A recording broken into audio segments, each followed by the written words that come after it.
Bueno, vamos a iniciar entonces. Muy buenas tardes a todos los que están aquí presentes y por supuesto todos los que se han conectado vía web. Para quien no me conoce, mi nombre es Guillermo Mana, soy el decano de la Facultad de Ciencias Económicas y tengo el placer, porque esto es realmente un placer, de darles la bienvenida a un curso extremadamente importante que destaca fuertemente en lo que es la oferta académica de la facultad. Yo celebro que estemos haciendo, que hayamos tomado esta iniciativa. Le agradezco en particular a Mariana, porque realmente es quien ha empujado, quien ha insistido para que esto se lleve a cabo. Para nosotros, todo lo que, nosotros me refiero a la facultad de económicas, todo lo que signifique poder tender puentes hacia la comunidad, siempre, siempre lo vamos a estar impulsando. En este caso, con el Poder Judicial y con las adhesiones que tenemos, adhesiones que no pasan desapercibidas por la importancia que las mismas tienen, tanto el Consejo Profesional de Ciencias Económicas como el Colegio de Abogados, como también la Asociación Gremial de Empleados del Poder Judicial. Esto le da un marco y una contención al curso que habla por sí mismo de su importancia. Para nuestros profesionales, digamos, cada vez más eh, requerimos de la necesidad de nuestra especialización, ¿no es cierto? Somos contadores, somos economistas, somos administradores, pero necesitamos especializarnos. Esta es una excelente oportunidad para poder ver el concurso preventivo de una manera muy rigurosa, muy profunda y en lo que son las grandes empresas con las particularidades que al mismo tiene. De lo que no puedo hablar mucho porque ahí sí que me excede profesionalmente, pero sí me permite comprender la importancia que tiene. Quiero que sepan que está la facultad absolutamente a disposición para lo que necesiten. Siempre, no duden, no duden en llamar, no duden en venir, no duden en preguntar. Todo lo que se pueda hacer, lo vamos a hacer y un poquito más también.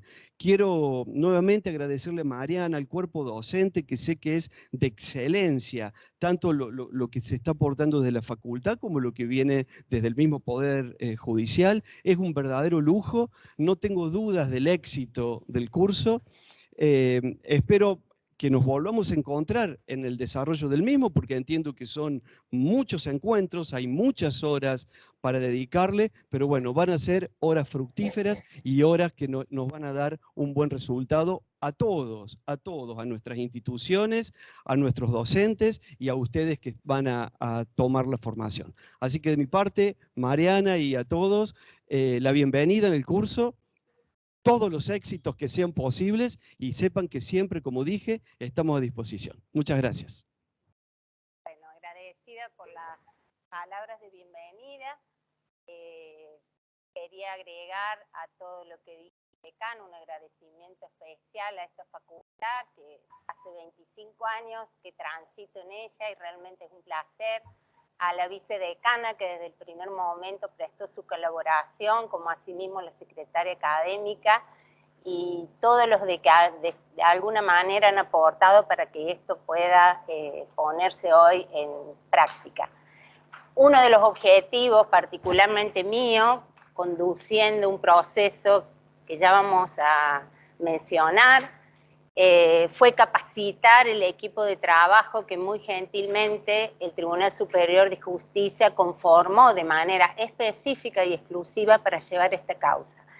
Esto desde el punto de vista del ejercicio profesional de la función judicial, hay que aplaudirlo porque Río Cuarto no tiene un juzgado con competencia exclusiva en concursos y quiebras. Por esto el gran desafío en un primer momento fue esto, cómo abordar un proceso de esta magnitud, un juez que tiene competencia civil, comercial, ejecución fiscal y ejecución particular. Mis superiores me han dado un respaldo muy amplio desde el primer día y gracias a eso, gracias a ellos y gracias a todo el equipo que hoy acá está presente y nos va a seguir acompañando en el seminario, hemos podido transitar, yo no digo con con ninguna dificultad porque las tenemos, pero fuertes y avanzando dentro del proceso que en algún momento se complejiza, en algún momento aparecen alternativas o circunstancias no previstas, hay mucho vínculo, mucha relación con varias cuestiones que vamos a abordar hoy. Primero, a modo introductivo, para los que han apostado a su formación, que desde ya les agradezco porque esto es mutuo, es decir, esta formación no solamente es de ustedes, sino nuestra también. El seminario va a tener un diálogo constante bajo la plataforma que estamos utilizando para poder existir cualquier duda en cuanto al material.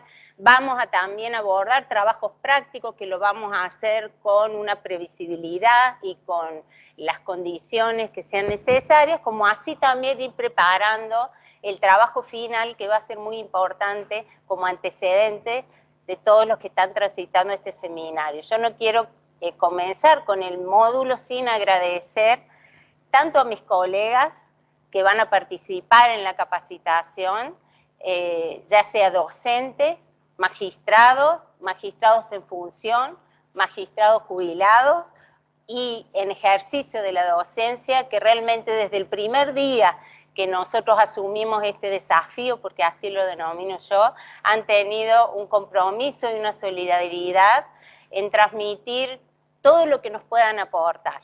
Esto, sin ellos también yo no podría haber transitado esta etapa con la tranquilidad que la estamos haciendo. Es decir, es un trabajo del equipo colaborando con personas colegas que tienen algunos antecedentes, que van a participar acá en este seminario, y que creo que este ida y vuelta que intentamos, transmitiendo experiencias, circunstancias que se nos van planteando día a día o con las cuestiones más complejas dentro de un gran concurso, no lo podríamos hacer sin esta colaboración. Este primer módulo va a plantear el desafío. El desafío que yo por ahí, uno de mis ayudantes me dice, le pone mucho texto, Mariana. Bueno, ¿qué quiero decir con esto o esta primera parte? Van a ser todo esto que vamos a ver en el Power, en la primera parte, disparadores para que ustedes, desde el lugar que están ocupando, puedan pensar o repensar esto de su trabajo final y los aportes que vamos a poder hacer cada uno. Son preguntas, vamos a ir abordándolas, por supuesto que yo no tengo todas las respuestas, y hay algunas que por una cuestión profesional yo no puedo adelantar opinión. Es decir, habrá cuestiones donde ustedes a lo mejor quieran una mayor explicación o una mayor solución, y les aclaro que si se relaciona o vincula con una cuestión que yo tenga por resolver, no voy a poder expresarme al respecto. Las pautas o las cuestiones que acá planteamos como desafío las hacemos de manera genérica. ¿Cuál es el primer inconveniente en cuanto a este desafío? Ahí vamos a comenzar. Yo no lo alcanzo a ver. Bueno, ahí está. Bueno, este desafío de la tramitación del gran concurso, la gran empresa, la primera pregunta que nosotros nos vamos a hacer es si nuestra ley concursal brinda una respuesta al estado actual de insolvencia o cesación de pagos de las grandes empresas. Es decir, el diseño que tenemos, ya vamos a ver cómo nos hemos quedado atrás con la norma, qué es lo que está pasando, por qué estamos empantanados y no avanzamos legislativamente, y los avances que se están produciendo se producen por resoluciones o por la actividad jurisdiccional. Las dos primeras consignas, entonces, si la ley brindaba una adecuada respuesta al estado de insolvencia, vuelvo a insistir, todos estos planteos iniciales quiero que sirvan para el análisis. Yo los propongo, por supuesto que acá hay libertad de proponer mucho más. ¿Por qué no han tenido respaldo legislativo? cuál es la razón, cuál es la causa, porque la evidencia habla por sí misma, las causas hablan por sí mismas.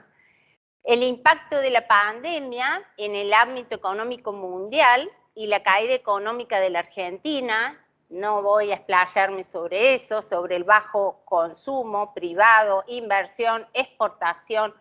Mi pregunta, ¿eso en una gran empresa es o no un argumento de peso para una reforma legislativa y para poder abordar la crisis de la gran empresa? ¿Cómo puede instalarse un debate serio en el que se logre la tan ansiada reforma? Como les decía antes, voy a hacer una mera alusión a algunos proyectos de reforma. Ustedes tienen todo como material, tienen material y ya van a ver que hasta ahora son todos parches. Es decir, cómo se intentó salir primero con una solución a la crisis económica espasmódica, apresurada, no se logró nada, es decir, el periodo de pandemia, y hoy vamos a ver en qué situación, qué proyecto hay hoy presentado y en qué estado se encuentra. ¿Cuál sería el enfoque actual creativo que pueda contemplar las variables macroeconómicas? Esa creatividad tiene que estar en la norma, puede estar en la norma, o solo va a estar en cabeza de este juez director del proceso que va interpretando, adaptando y supliendo lo que la ley de concursos y quiebra no contiene. Hoy ese pensamiento cerrado, achicado de solo la norma, ley, concursos y quiebra y la norma procesal local ya no existe. Un juez concursal tiene abierta su razonamiento, su planteo con normas internacionales, la Constitución, etcétera, etcétera. En el mientras tanto, que es lo que estamos transitando nosotros particularmente y otros casos importantes en el país, ¿cuáles son los institutos y herramientas legales que pueden aplicarse? Y ahí estamos, ¿hasta dónde? ¿Hasta dónde este activismo? Un juez que se cree el superpoderoso, ¿puede violar principios, por ejemplo, del debido proceso, el derecho a ser oído, ampliar los plazos sine die a los fines de poder lograr la tan mentada conservación de la empresa? La única solución posible, pongo yo, que sería el pensamiento actual mío, son los planteos innovadores que van formulando las partes en estos procesos, porque el proceso, el gran concurso con una envergadura de trascendencia nacional e internacional, implica planteos novedosos e innovadores. Esos planteos, acompañados con el activismo judicial en el trámite del gran concurso. Parecería que esto va siendo lo único que vamos a tener, por lo menos durante todo este tránsito, en mi humilde opinión. Quiero que el debate que vamos a generar acá sea un debate positivo, sincero, sano, y ver por qué todos estos proyectos hasta el día de hoy han fracasado. ¿Cuál es el enfoque que se trata de hacer? Insisto, salvo una gran modificación, que no la voy a repetir, que fue incorporar normas de carácter privado a la ley de concursos y quiebra y lograr con esto un mayor dinamismo y no el carácter público, el orden público muy cerrado de la 19.551, de ahí en más pareciera que no hay crisis, no hay pandemia, no hay la necesidad de una respuesta rápida, porque si la respuesta no la damos en su momento, corremos el riesgo del fracaso de la finalidad del proceso. Este derecho, no, me parece que es la otra. Vamos a la tercera. Es la próxima. Yo no la veo. No. No, acá no la veo, sería la cuarta. Disculpen, estamos con algunos problemitas técnicos. La cuarta.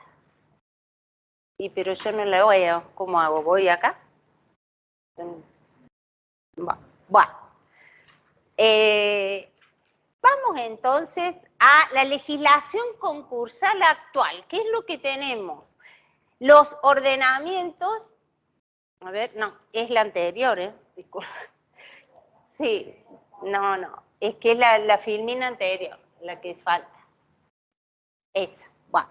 La legislación argentina, desde la 24.552 y las modificaciones, falta, yo puse la última del año 2011, porque la del 2015 simplemente modificó lo atinente al arancel y el monto para los pequeños concursos.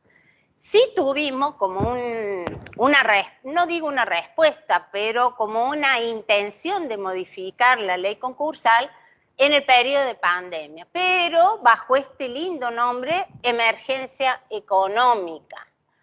Entonces ahí se generó un debate doctrinario muy intenso diciendo, bueno, ¿puedo con una emergencia económica regular un proceso de cesación de pago?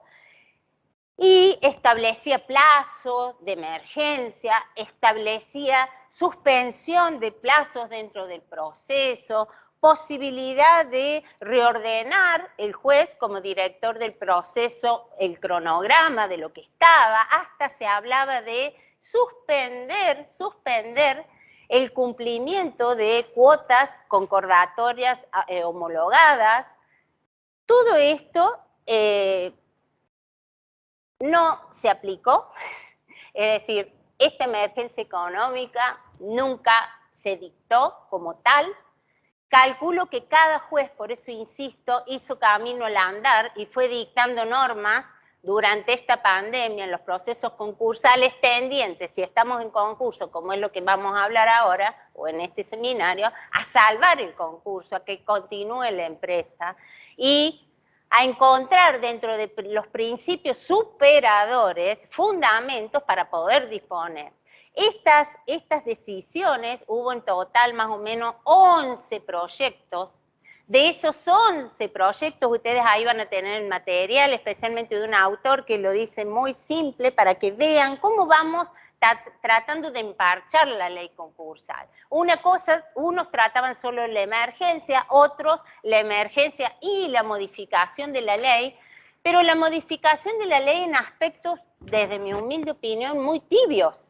Es decir, no abarcaban la gran problemática, nosotros hoy hablamos de la gran empresa, pero el pequeño consumidor, la pyme, etcétera, el extenso proceso inadecuado, nada, brillaba por su ausencia.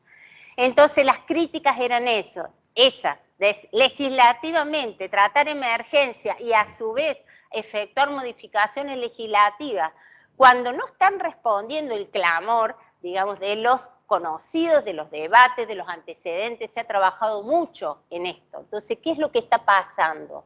¿Por qué no hay una respuesta? ¿Por qué no se escucha? Ese es un análisis, un debate que tenemos que hacer. Si la cesación de pago está instalada en un lugar donde hay que tratar de desenvolverlo de la mejor manera posible y con el mejor daño posible, con los principios que nosotros los tenemos muy claros en la ley y en el derecho concursal, y asimismo, como les decía, en normas internacionales. El último proyecto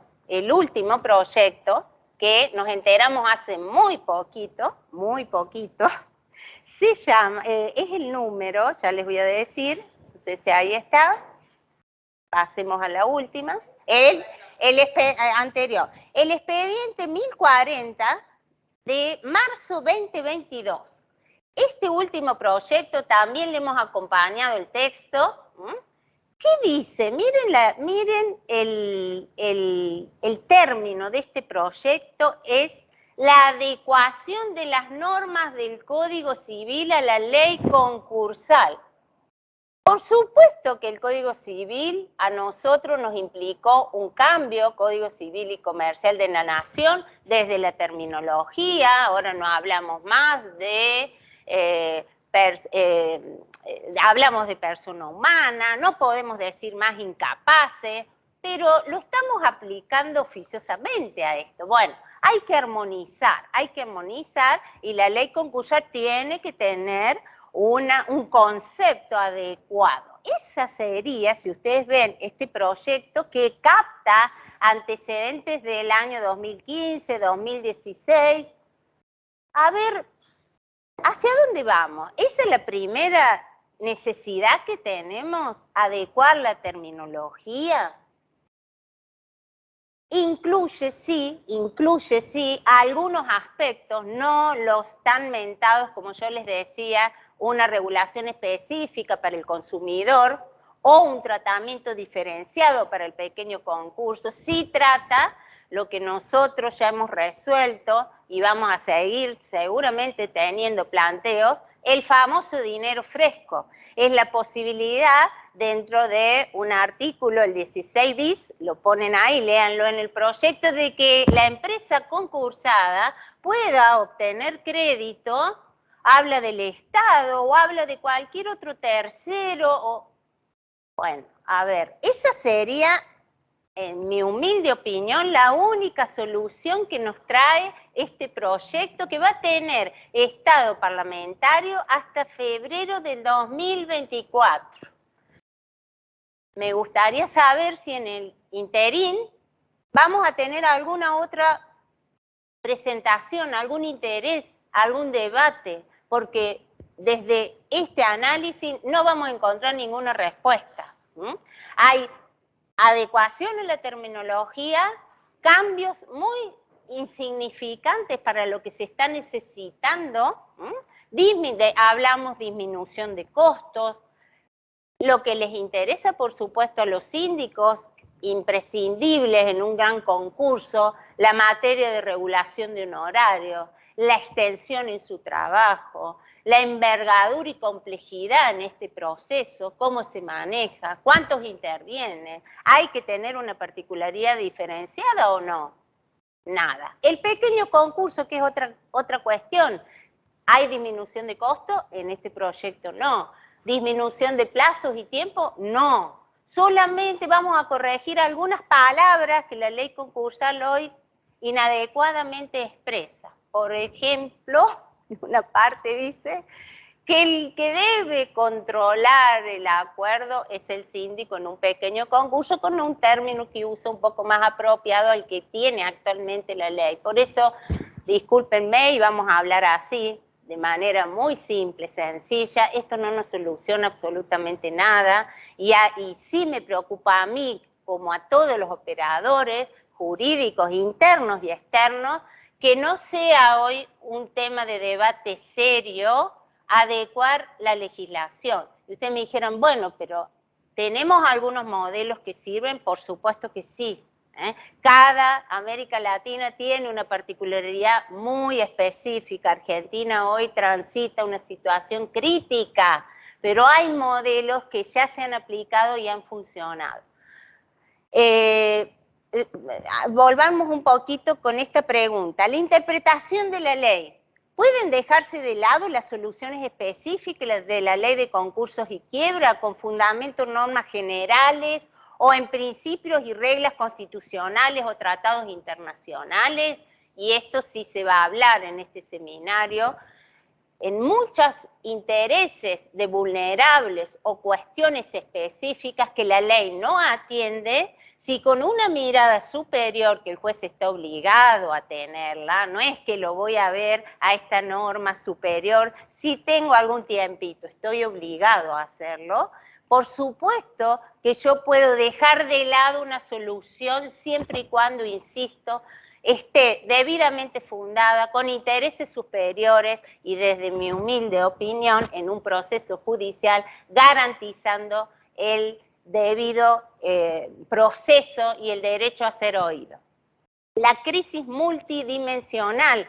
Esta es una crisis en la que estamos y que no podemos salir. Vaya a saber hasta dónde. ¿Por qué multidireccional? Porque hay varias crisis y lo estamos viendo. Es decir, la pandemia es una, todo lo que dejó la pandemia es otra y todo lo que veníamos arrastrando también. ¿Pone en prueba la capacidad de reacción del sistema jurídico concursal? Por supuesto que lo pone en prueba día a día, todos los días. Diciendo, bueno, esto que tengo, ¿cómo lo adapto? Porque desde que estudiamos en la facultad, o yo les he enseñado a mis alumnos, Partimos de una línea de tiempo muy simple. El concurso comienza y culmina con plazos, vuelvo a insistir, fatales, perentorios, con una línea muy fácil de estudiar. Reaccionamos a esta necesidad. Y este tema, que lo va a tratar muy bien el doctor Junsen, seguramente, los acreedores vulnerables, esta es una palabra que la ley concursal no contiene, puede desplazar a los privilegiados en determinadas circunstancias especiales. Ya hemos aprendido que todo lo que es en materia de privilegio es legal, estricto, si la ley no lo contiene, yo no puedo, bueno. ¿Qué pasa con estos acreedores vulnerables? Solo la reforma, esta última que me referí, habla de indemnizaciones producto de daños y perjuicios, muerte, etc. Nada más. Eso se queda ahí. Los derechos humanos, la protección del niño, que hay muchos antecedentes, que vamos avanzando. Ustedes dirán, bueno, pero ¿cuándo un juez concursal se va a meter en estos temas? Hay cuestiones puntuales y que han trascendido y trascienden el derecho concursal. Protección de la discapacidad dentro, y puedo llegar a tener como otro vulnerable. Las viviendas, insisto, víctimas de accidentes, que estaría previsto en la reforma, son miradas superadoras y o integradoras. Pero en el mientras tanto, esas miradas, y eso vamos a compartir en su momento los antecedentes, ya hay antecedentes jurisprudenciales que por suerte van teniendo esa mirada, la deben tener.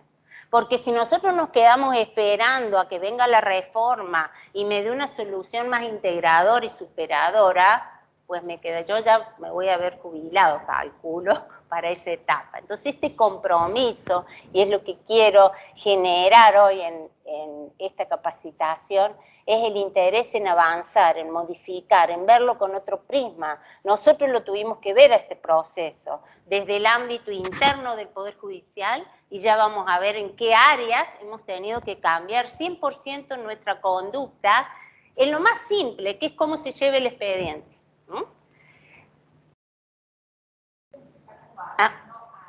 ¿A quién?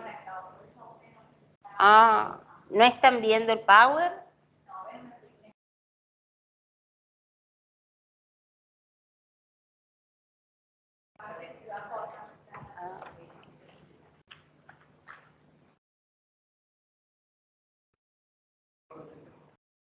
¿Podés ir a llamarle? Bueno, para no demorar, yo voy a continuar. Disculpen estos problemas técnicos, parece que es por internet.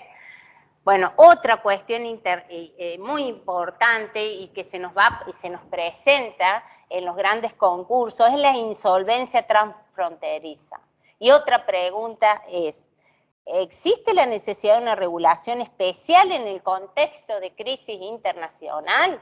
Bueno, para que ustedes sepan, también les acompaño como material un video bastante extenso, pero muy interesante, de la creación de la comisión que ha tratado de presentar este anteproyecto de régimen legal sobre la insolvencia transfronteriza.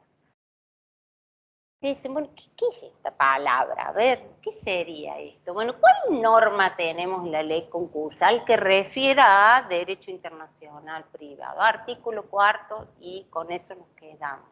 Todas las cuestiones que pueden plantearse con sociedades vinculadas con otro país, dos sociedades o más que tengan concursamiento local o en el extranjero, quién es competente, qué derechos tienen los acreedores, etcétera, etcétera. Esta comisión que comenzó en marzo del, a ver, déjenme que no quiero errar con la fecha, en marzo del 21, está integrada por el Centro de Estudios de Derecho Concursal. ¿Cuál es la idea? Poder hacer un proyecto que incluya todas estas cuestiones, pero con una mirada muy proactiva. Es decir, no con normas rígidas, siempre por supuesto atendiendo a principios concursales inamovibles, pero hablan mucho, algo que me pareció a mí muy interesante, de la cooperación. ¿Y quiénes?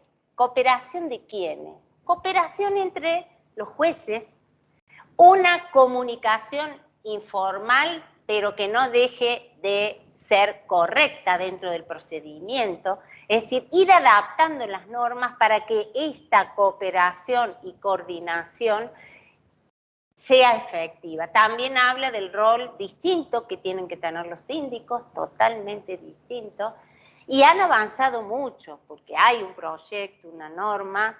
La verdad, yo desconozco, no encontré para el mínimo análisis que hice hoy ningún ingreso legislativo referido a esto, pero sí creo que es un tema en el cual Argentina, porque hay varios países que tienen ya normativa y la están aplicando, debe también abrir los ojos y tomar conciencia de que es una cuestión que nos atraviesa.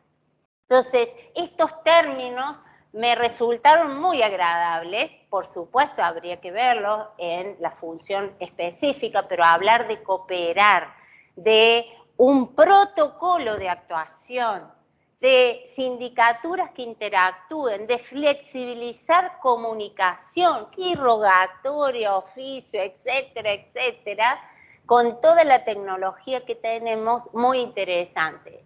Les he puesto un enlace con un video, dura como 2 horas, pero el que tenga tiempo y se interese en esta materia, también es otra cuestión para abordar.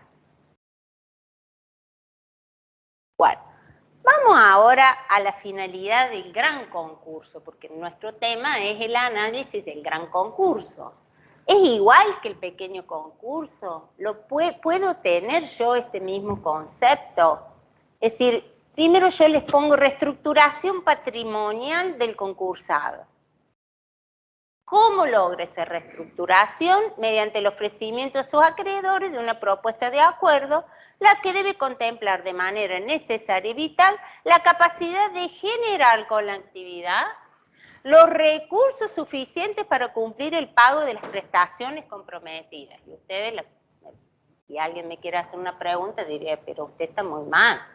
Si estamos en una situación de cesación de pago, durante el trámite le va a exigir que le acredite la posibilidad de obtener recursos suficientes para el cumplimiento del acuerdo, que vamos a ver cuánto tiempo será.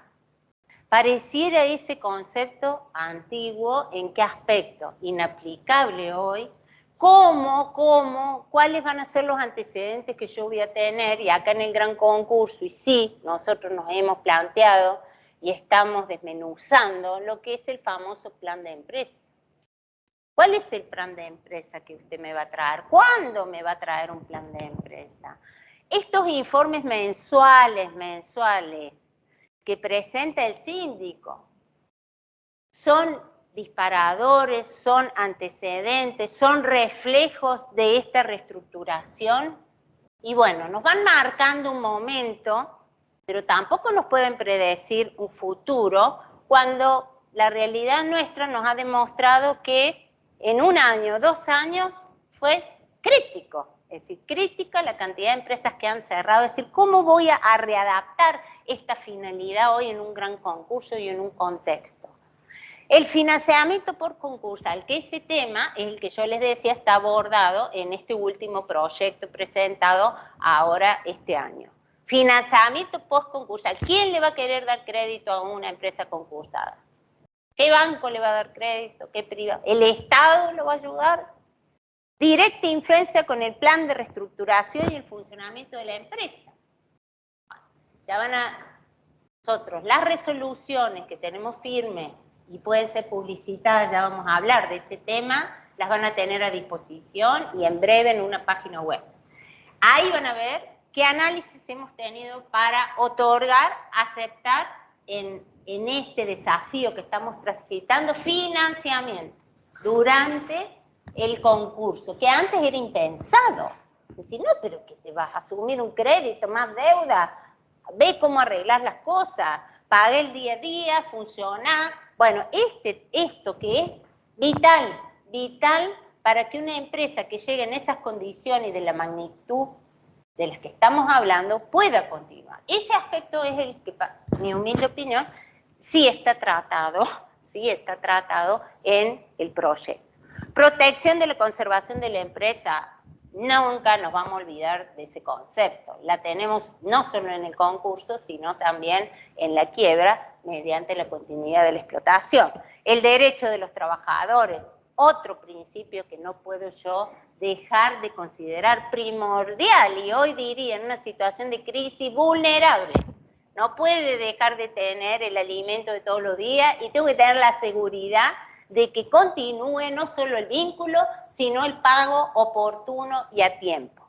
Acreedores vulnerables y los acreedores privilegiados, que también en un proceso de estas características son los que en definitiva va a haber que considerar puntualmente y en tiempo a lo mejor anterior al que consideramos en una homologación de acuerdo. ¿Por qué? Por el riesgo de ejecución inmediata, a lo mejor en el caso nuestro, de una empresa donde tiene este acreedor privilegiado con un riesgo muy grande de poder interrumpir, mermar o suspender la actividad. Entonces, ¿lo puedo considerar antes? ¿Cómo lo considero? ¿Bajo qué pauta? ¿Qué norma? La legislación concursal está diseñada para épocas de estabilidad, totalmente que sí, porque no nos puede dar una respuesta para lo que estamos. Es decir, una cesación de pago, que es bastante un concepto muy genérico y amplio, y para que todo funcione bien, sin ningún problema y llegue a la homologación. En la situación en la que estamos, a ver, energía, gas, etcétera, no quiero seguir mencionando, en una empresa que necesita esto como el aire para respirar. La ley concursal, no.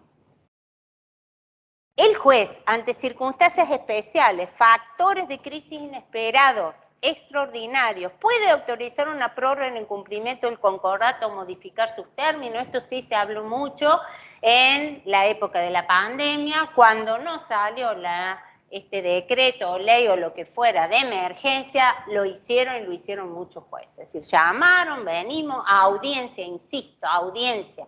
No puedo resolver esto de manera autoritaria como director del proceso. Bueno, vamos a reorganizar plazos, vamos a disponer, porque ahí era el debate, un acuerdo homologado se casa juzgada. ¿Qué va a estar usted viendo? Hay que pedir la quiebra si no cumple. ¿Cómo va a venir a reorganizar esto? ¿Qué prórroga le va a dar? ¿Bajo qué garantía? ¿Quién me asegura? Para esa prórroga necesito la misma conformidad de los que prestaron para la votación del acuerdo, o una mínima es suficiente.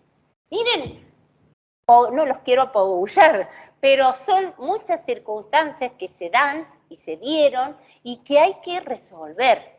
Y hay que resolver, por eso digo, con principios que nosotros tenemos que son básicos, fuertes, pero por supuesto ese principio no se puede transformar en una decisión arbitraria. La decisión tiene que estar fundada, insisto yo, y ya vamos a comentarle, el derecho a audiencia, que antes en derecho concursal, ¿se acuerdan? La Junta de Acreedores, punto. ¿De qué audiencia me estaba hablando? ¿Qué audiencia tiene regulada la ley de concurso y quiebra? Ninguna. Entonces, vamos a ver esto. El juez, ya dije, abandono de soluciones universales, eso dicen todos los doctrinarios. Yo no puedo prever una solución para un universo que es totalmente distinto, no solamente por la situación actual, sino por la característica del sujeto. Totalmente distinto, hablamos del consumidor, la pyme que cerró, y hablamos de la gran empresa. Entonces, no tenemos que abandonar soluciones universales y uniformes para dar lugar al tratamiento de soluciones particulares, atendiendo la existencia de diversos intereses individuales o grupales, aplicando reglas y principios generales, eso siempre, o superiores, que resulten justos y razonables para el caso concreto. Y ahí está la solución. Bueno. Vamos a ver, por eso digo camino al andar, tenemos principios que son muy, muy fuertes y hay que tener claro esto. La finalidad del gran concurso, por supuesto, es a modo de ejemplo. Y yo tengo que adaptar todas estas pautas que yo reflejo como no son inalterables, no son inamovibles, a la situación concreta y particular que tengo que resolver y abordar. Bueno, vamos a la reforma esperable. Las que lean, por favor, porque es interesante, la que hoy tiene ingreso, pero duerme hace más de 97 días, duerme, pero tiene ingreso y ha estado parlamentario. Insisto, mi humilde opinión, no soy experta en materia legislativa, pero ya el término que tiene el proyecto de armonizar las normas de la ley de quiebra con el Código Civil y Comercial no necesita ninguna armonización porque la estoy aplicando. A ver, y lo que sí necesito es esto, es identificar los problemas que subsisten a la fecha, tanto en el concurso como en la quiebra.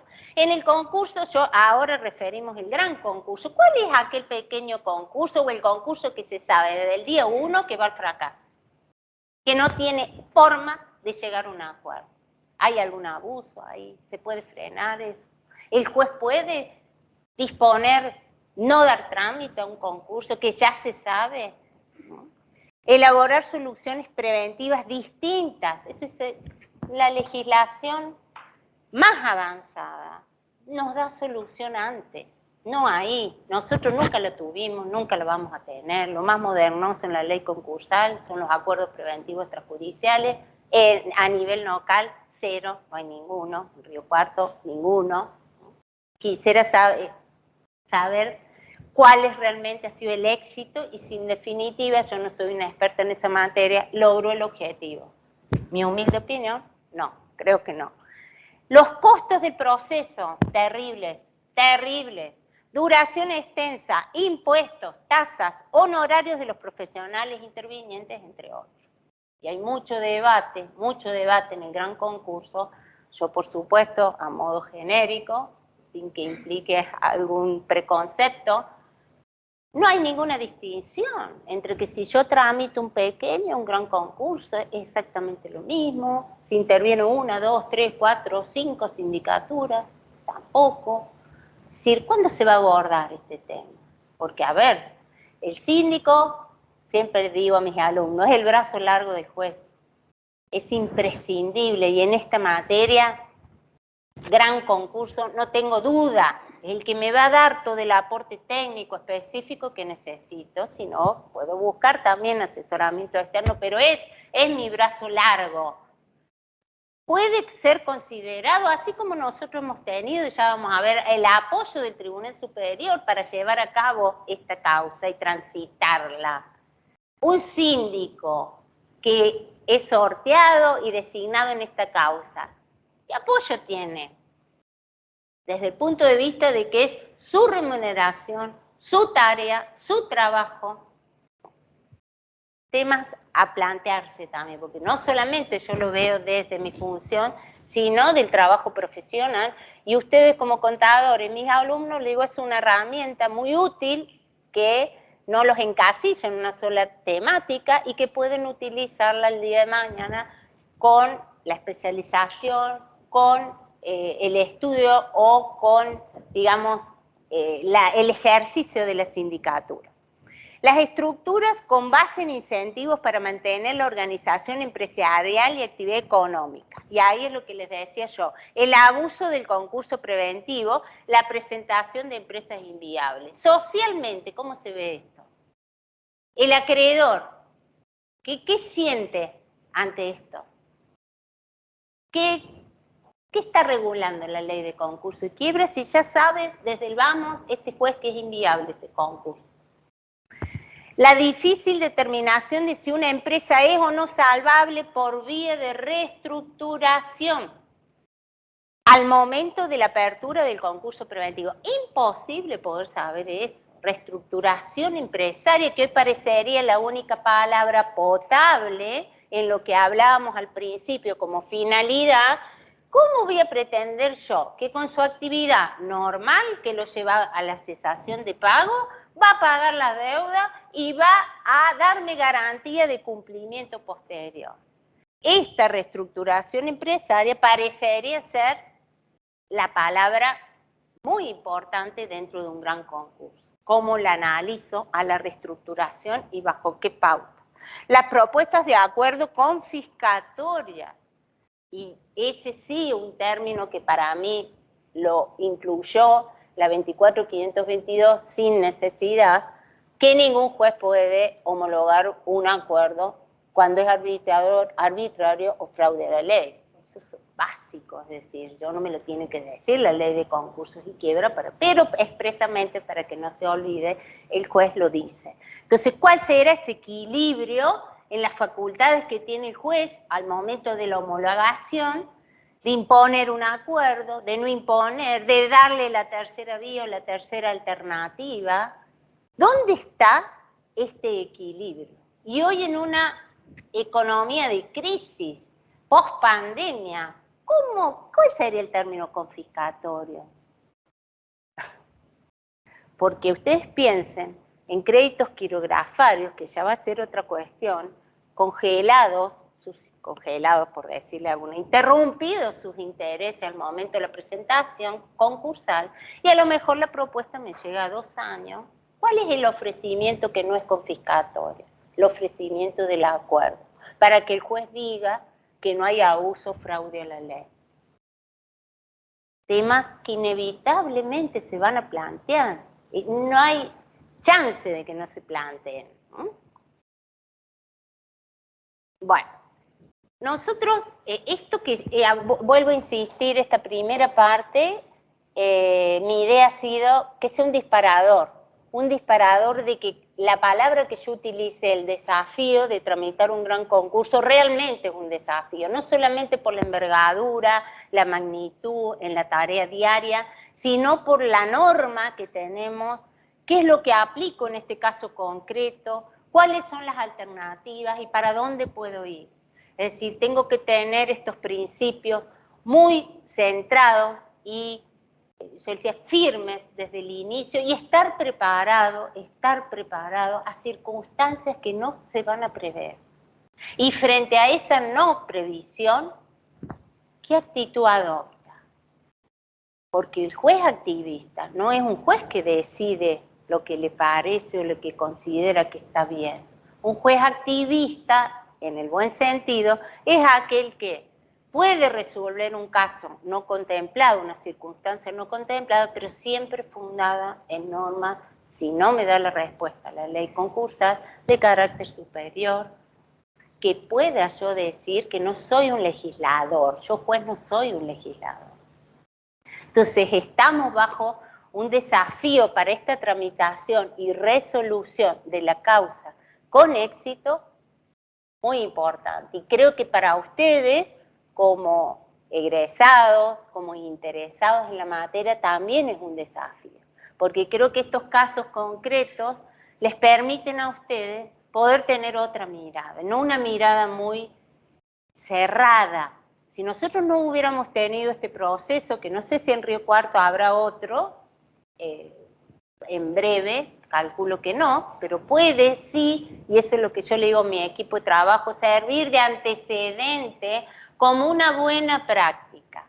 Por supuesto que cada juez toma sus decisiones y es soberano en sus decisiones, pero las buenas prácticas, y ahora vamos a ir viendo de esto, ¿cómo gestiono el expediente? Las herramientas nuevas que tengo, el expediente electrónico. ¿Qué dice la ley concursal del expediente electrónico? Y acá ya con esta primera cuestión, en la tramitación desde el inicio, muchos problemas. Que si yo me quedo en que estoy en un problema y no soluciono nada. A mí se me presenta a mi tribunal, vuelvo a decir, con competencia bastante múltiple, un proceso de estas características que tiene que ser ingresado bajo expediente electrónico con todas estas disposiciones, no me puede dejar nada en papel, Y tengo una ley de concursos y quiebra que me obliga a llevar un legajo. ¿Cómo sería esto? Bueno, yo ahora les voy a dar un poquito la palabra y agradezco a todo el equipo de la oficina concursal. Ahí hemos puesto algunas cuestiones y quiero que ellos les cuenten, la secre, o el que quiera la palabra, cuáles fueron los primeros inconvenientes con este gran volumen que se nos presentó.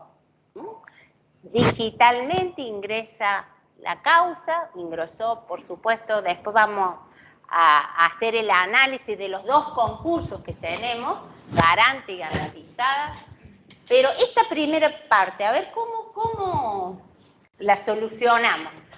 Bueno, ¿qué tal? Soy Carla, la secretaria del juzgado. ¿Me escuchan ahí?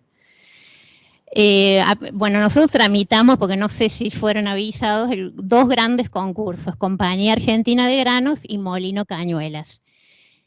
Estos dos grandes concursos tienen una dimensión importante, ya sea por la magnitud de la empresa, por la cantidad de activo y pasivo denunciado y por la cantidad de acreedores denunciados. Nosotros, para los que no son abogados o auxiliares de la justicia, tenemos un sistema de administración de causas que se llama SAC, donde se desempeña el expediente judicial. Hoy tenemos totalmente el expediente electrónico. Todo lo que se ingresa mediante escritos judiciales son escritos digitales.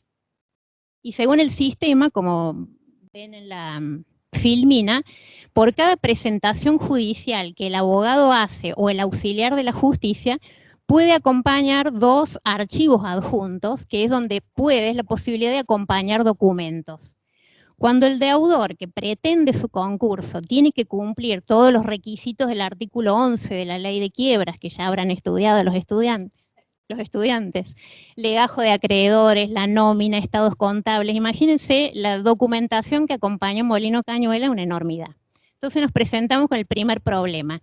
De una denuncia de 2.200 acreedores tenían que acompañar los legajos de cada uno con la documentación. Eran 75 cajas oficio de documental, donde el letrado me decía, con esa capacidad de megas, 5 megas por archivo, imposible estar subiendo. Entonces eso fue el primer escollo que teníamos. Todo lo que no está en el expediente digital no existe, dice la ley. Entonces, ¿cómo agregamos ese papel que no va a existir en el expediente digital? Entonces, lo que hicimos, conforme nos autoriza el artículo 19 del anexo del expediente electrónico, es agregar todo ese expediente en papel, todos esos legajos, y conformar el legajo de copias que nos sigue exigiendo la ley en el artículo 279. Y ahí hicimos como 170 y pico cuerpos de legajos de copia. Además, el concursado nos presentó un pendrive con la misma información en papel. ¿Por qué esto es necesario? Porque la cantidad de acreedores denunciados en todo el país y extranjeros no tienen acceso para venir físicamente a ver el expediente papel y tampoco lo teníamos en el electrónico.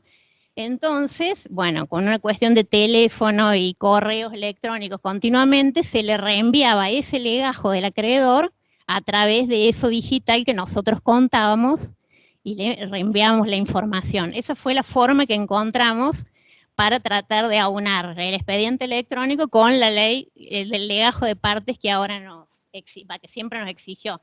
Lo que sí no hacemos un legajo totalmente igual al digital porque es imposible y además la ley requiere solamente las constancias y documentos más importantes y, bueno, resoluciones más importantes. Una pregunta sería, ¿hay alguna provincia en este país que no tenga el expediente digital o electrónico? Porque la ley de concurso y quiebra tiene aplicación en todo el país. ¿Hay alguna que no lo tenga? Porque, digo, esos temas pareciera que, y son cuestiones cruciales para que la persona que tiene que hacer una presentación o debe conocer, o nosotros hacer el análisis previo del requisito de los cumplimientos del artículo 11, ¿bajo qué condiciones? ¿Cómo lo hacen? Y lo principal, bueno, una vez que pudimos darle forma a este expediente electrónico, es la vía de comunicación que teníamos con estos acreedores extranacionales o de otras provincias para tener acceso al expediente electrónico, porque nosotros tenemos un sistema que permite, bueno, primero tienen que ser parte en el juicio, que no lo son los acreedores hasta no ser reconocidos, solo es parte del concursado de los síndicos, entonces no tienen acceso al expediente. Entonces pedían habilitación como usuario externo, que está regulado en el expediente electrónico, esa habilitación, pero tienen que estar inscriptos. En el TCJ les tiene que dar un usuario y contraseña, que son generalmente los letrados con matrícula dentro de la provincia de Córdoba. Entonces me quedaba solamente como vía de acceso la comunicación a través de correos electrónicos. Entonces eran agentes de la oficina con el teléfono, barandilla virtual, contestación de expediente y reenvío de documental. Fue muy importante, les quiero contar, el apoyo que hemos tenido. Está aquí, creo, en este momento, el juzgado que tramita la causa de Vicentín. Agradecerle públicamente toda la colaboración que nos han brindado, como así también todos los juzgados especialistas de Córdoba. Es decir, que vamos a tener el doctor Ruiz, el juez de un juzgado concursal, el doctor Di Tulio. Es decir, llamamos todo el tiempo. Es decir, no hay que quedarse quieto, hay que llamar. ¿Cómo hacen ellos? Que tienen concursos de envergadura, no de esta, pero sí importantes. Entonces, ¿cómo hicieron con estas disposiciones del expediente digital que en definitiva nos llevaban a un abismo? Y esta interpretación creativa, y hasta por ahí nomás, es decir, yo no puedo hacer una creatividad que me salga de esta disposición, porque ¿cuál fue el espíritu? Despapelizar. La ley de quiebra no tiene ese concepto en ningún momento, y vuelvo a insistir, este legajo de copias para que las partes puedan acceder, puedan ver. Bueno, a ver, ¿cuál sería la modalidad en la cual yo, con la aplicación de la norma específica, expediente electrónico, puedo darle otro nombre a este legajo de copias? Sí. ¿Es para que la vean a ella? Para que la vean a ella cuando habla. Claro. Muy bien. Bueno, el tema de los oficios, no sé si bueno, sigo. ahora sigue. Sí, sigue. Vamos, la otra. Oficios electrónicos. Esta. La documental que ya hablamos, el tema de acá, la cantidad de provincias que están involucradas por la ubicación, ya le hemos traído algunos mapas para que ustedes tengan alguna idea de el interés que puede despertar. Entonces, bueno, a ver, ¿cómo hacíamos? ¿Cómo comunicamos esta apertura del concurso? Eso, Carlita. Estas en el mapa son las plantas de Molino Cañuela, ¿no? Las plantas que están desarrolladas en distintas 8 o 9 provincias en la República, más las empresas subsidiarias en Brasil, Uruguay, Chile y Bolivia, que demuestran los mapas. Entonces, bueno, primero, la comunicación interjurisdiccional dentro de la provincia para diligenciar los oficios, no hay problema, porque compartimos con todo el Poder Judicial de la provincia los oficios electrónicos con firma digital de magistrado y funcionaria, y nos enviábamos los oficios por el sistema SAC.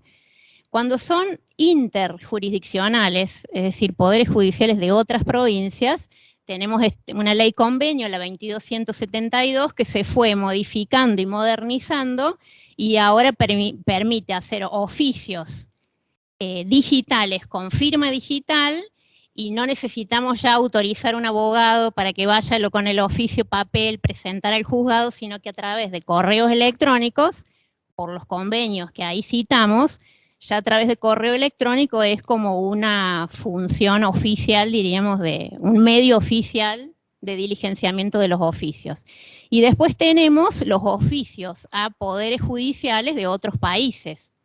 Ahí tenemos el convenio de comunicación, el de abajo de Convención de la Haya, Convenio de Italia, Protocolo de las Leñas, donde nosotros hacemos dos oficios. Uno que es el que reclama la medida al tribunal exhortado, y un oficio que enviamos al Tribunal Superior de Justicia, donde él diligencia este oficio a través de la Cancillería, y parte ya el oficio, donde nosotros, por ejemplo, resolvemos medidas que pueden afectar a las subsidiarias que tenemos en Brasil. Entonces tenemos que exhortar a través de una exhorta internacional las medidas que tomamos. Esas son las 3 formas de comunicación. Y después, en todas estas provincias, que son 9 o 10, donde están las plantas, tuvimos que enviar oficio a los registros de la propiedad de cada provincia para disponer las inhibiciones de bienes y todas las medidas personales y patrimoniales que dispone la ley. Aquí sí fue oficio papel con el sello, con el sello de legalidad, sello de agua que le llamamos, que pone la Cámara, que es lo que le da fe, diríamos, de provincia a provincia para ser presentados. Y ahí sí autorizamos a un letrado de la concursada para el diligenciamiento de estos oficios. Bueno, lo que sigue, que sí es muy interesante para ustedes síndicos, es en eso tuvo, digamos, una visión, y en eso también lo celebro, porque el Poder Judicial de la provincia de Córdoba está muy avanzado en lo que hace a tecnología, implementación de expediente digital, y con el trabajo conjunto del Consejo Profesional de Córdoba y los jueces específicos de materia específica de capital, elaboraron para la época de pandemia, y por supuesto continuó, todo lo relacionado con la verificación tempestiva de crédito. Imagínense ustedes este escenario que estamos nosotros hoy comentando en este gran concurso, y la presentación en la oficina física, ir físicamente a la oficina, que la sindicatura, nosotros tenemos varios equipos, pero con un domicilio unificado, eso sí, tener que hacer esta presentación ahí, físicamente. Bueno, este acuerdo reglamentario, que también ahí lo tienen a disposición, prevé y elabora este protocolo de lo que nosotros podemos llamar la verificación de crédito no presencial o remota, que no es obligatoria, pero sí hoy les puedo dar un dato. Nosotros ya culminamos, ya venció el periodo de presentación y ha sido un éxito. ¿En qué sentido un éxito? Hemos tenido solo una presentación de verificación presencial. El resto, todas bajo este procedimiento, con inconvenientes, por supuesto, por lo que decía Carla, el mismo inconveniente que hemos tenido nosotros con la documentación del artículo 11, evidentemente lo tiene la sindicatura con el volumen de documentación. Pensemos en el fisco, en cualquier otra entidad de importancia también se ha suscitado, pero se ha logrado a través de este sistema la no presencialidad, que creo que es fundamental aquí. Es decir, ha trabajado mucho esta sindicatura en cuanto a la comunicación externa, por mail, teléfono, nos comentaban, a los fines de poder dar esta respuesta. Entonces, la aplicación de este acuerdo reglamentario previsto para la pandemia en un gran concurso, les digo que tendría que ser, es la regla y fue la regla. Este ejemplo decimos la regla, no es obligatorio, pero solo tuvimos una presencial. ¿Qué ventajas tiene? Agilidad, seguridad, inalterabilidad de la petición y documental, transparencia, etcétera. Después ya vamos a ver cómo se va a ir trabajando con esa base que tiene la sindicatura ya bajo este procedimiento. Los inconvenientes, lo que yo les digo, el archivo de documentación, la verdad que desconozco, y ese es un tema que seguramente hay que hablar con el área de desarrollo informático. Ellos dicen que por una cuestión de seguridad, así un comentario muy simple, no se puede ampliar los megas, que es una cuestión de seguridad del sistema, pero bueno, creo que hay que contemplar estas circunstancias. Y también la carta a los acreedores, eso Carlita, que lo controlaron, o al Sol, o hablar. La carta de los acreedores es una obligación que tienen los síndicos de enviar una carta, para eso se hace el depósito de los gastos de correspondencia, envía una carta a cada acreedor denunciado por el concursado, haciéndole saber las fechas ante las cuales se tiene que presentar a la sindicatura su verificación de crédito en cumplimiento del artículo 32 de la Ley de Quiebras.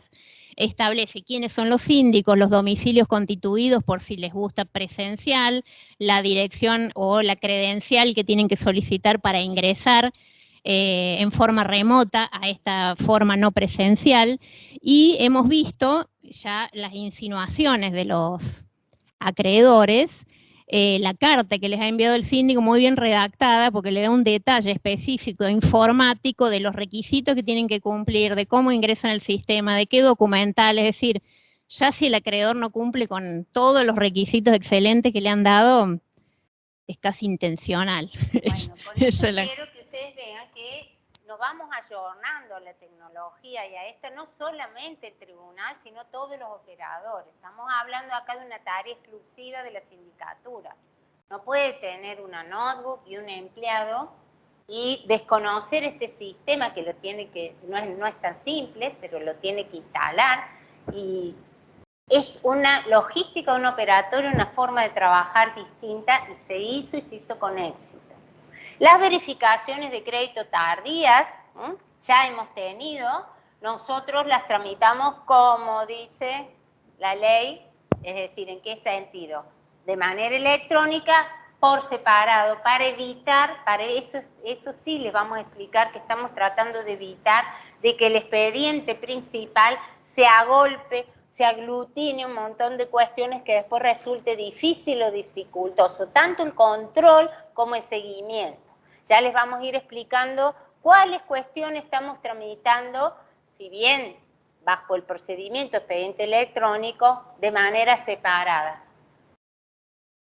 Acá vamos a ir a lo primero que hicimos, porque también nosotros, no solo acá, ya no estábamos, la pandemia ya estaba casi terminando, había restricciones, pero en un proceso de esta envergadura ya tenía el tribunal, por disposición, gracias a Dios, de la oralidad en el proceso civil, de todo el sistema, eso es real, eso es del tribunal, una audiencia donde nosotros fijamos de la posibilidad de poder hacerla de manera remota o de manera presencial. Lo hemos utilizado para resolver muchas cuestiones. Yo soy una ferviente defensora de la oralidad y del contacto personal antes de resolver una cuestión dentro de lo que medianamente se pueda. Creo que esto, el derecho a ser oído y la audiencia, es un principio que la ley concursal debe receptar. De hecho, lo receptamos y lo aplicamos. ¿Qué procedimientos aplicamos para la convocatoria? Y ahí sí buscamos el antecedente de la oralidad. ¿Quiere alguno comentar, Raúl? Sí, Raúl. Raúl es otro pro. Ahí, a ver si lo ven. Raúl. Si no me ven, mejor. ¿Se escucha bien ahí o no? Sí. Bueno, buenas tardes. Para los que no me conocen, soy Raúl Rodríguez. Soy con quien han lidiado por teléfono para poder conectarse.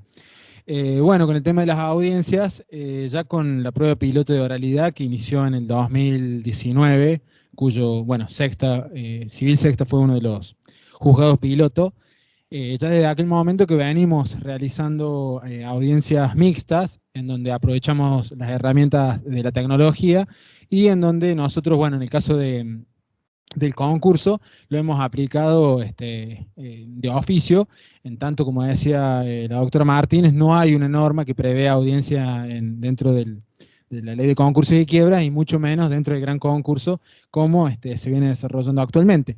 Nosotros, para abordar distintos temas que están citados ahí en la diapositiva, hemos ordenado este tipo de audiencia en donde no solamente se daba la presencialidad de las partes, sean las sindicaturas en pleno o alguna de las sindicaturas, porque recordemos que estamos ante una sindicatura plural, y la concursada, sino también con alguna de las partes, cocontratantes, fideicomiso del vice, en donde se le daba la posibilidad de conectarse a través de un link. Nosotros, bueno, se generaba un decreto en donde se hablaba del tema que se iba a tratar.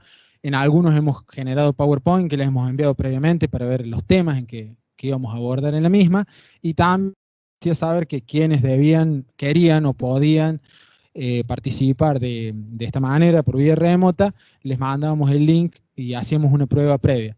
La verdad que ha sido muy satisfactorio porque hemos podido hablar con gente de Buenos Aires, sobre todo, y nos ha sido muy fácil, digamos, abordarlo a través de vía, más allá de que nosotros tenemos la particularidad de que, por ejemplo, acá en la facultad tenemos Wi-Fi y en tribunales no, por ejemplo. Sí tenemos un sistema que nos garantiza la posibilidad de llevar a cabo esto. Sí se dice, claro, intranet. En la convocatoria se dejan fijadas las pautas para que las partes acepten esas pautas. Lo que comentaba Raúl recién, el tema es abordado con una base previa, porque si no se dispersa. Es decir, ¿cuál es el tema que vamos a tratar? Usamos mucho el PowerPoint o la imagen con temas y eso se va desarrollando. Luego, por supuesto, todo queda plasmado en un acta que es subida al sistema. ¿Por qué? Porque no se graba la audiencia y porque la audiencia tiene, dentro del marco del artículo 58 del Código de Procedimiento Local, una reserva. Es decir, hay muchas cuestiones que ahí se hablan de manera previa, bajo reserva, y luego se plasma en el acta lo que realmente se ha acordado, o las bases para, porque hemos algunos temas que he tenido que tratar bajo varias instancias, no esa fue la primera, sino varias. Hasta ahora ha sido beneficioso, yo creo que la experiencia, por eso en este caso tenemos algunas contras, los jueces con otra materia y algunas ventajas. ¿Por qué? Porque los jueces concursales de capital no han tenido conocimiento o no han aplicado el proceso oral.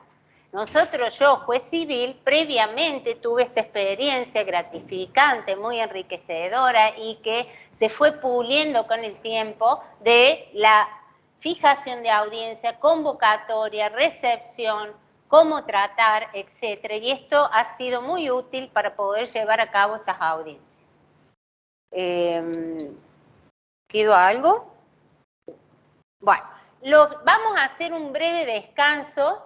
Luego, sí me interesa que ustedes conozcan cómo gestiona la oficina, es decir, cómo ha hecho frente a esta magnitud poder manejar esto, porque no es solamente que me digan, usted tiene tantos empleados, sino qué hago con estos empleados y cómo gestiono, manejo esta causa.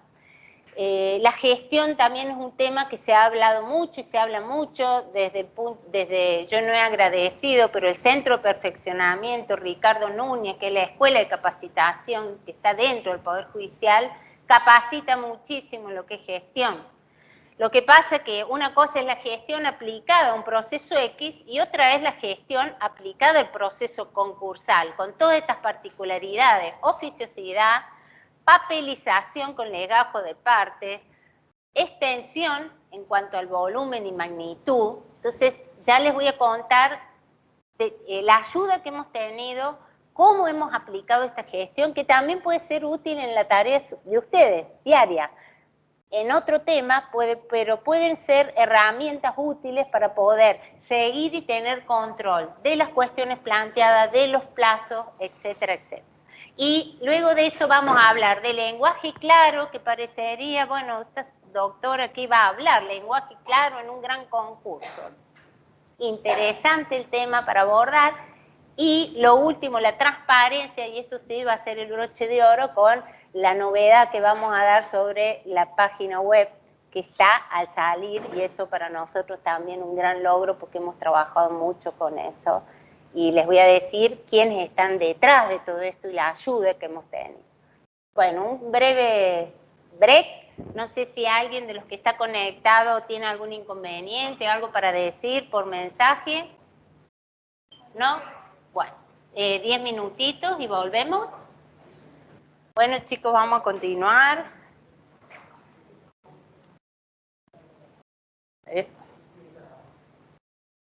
No. ¿Qué es esto?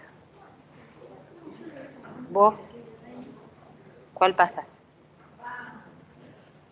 Bueno. ¿Se escucha bien? ¿Todo bien? Vamos a retomar con los temas que nos quedan pendientes. A ver.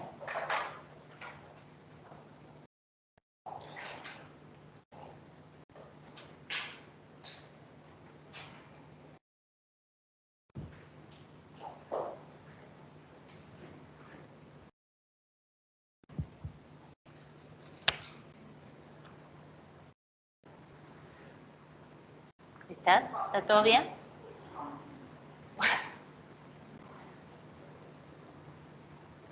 ¿Está bien?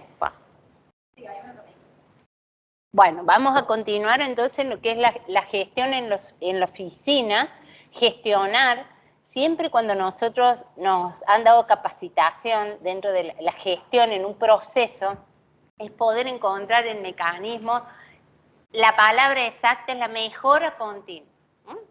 En este caso puntual era cómo procesamos todos estos datos, cómo lo hacemos ágil y cómo damos cumplimiento a lo que nosotros hemos diseñado como una línea de tiempo dentro del proceso.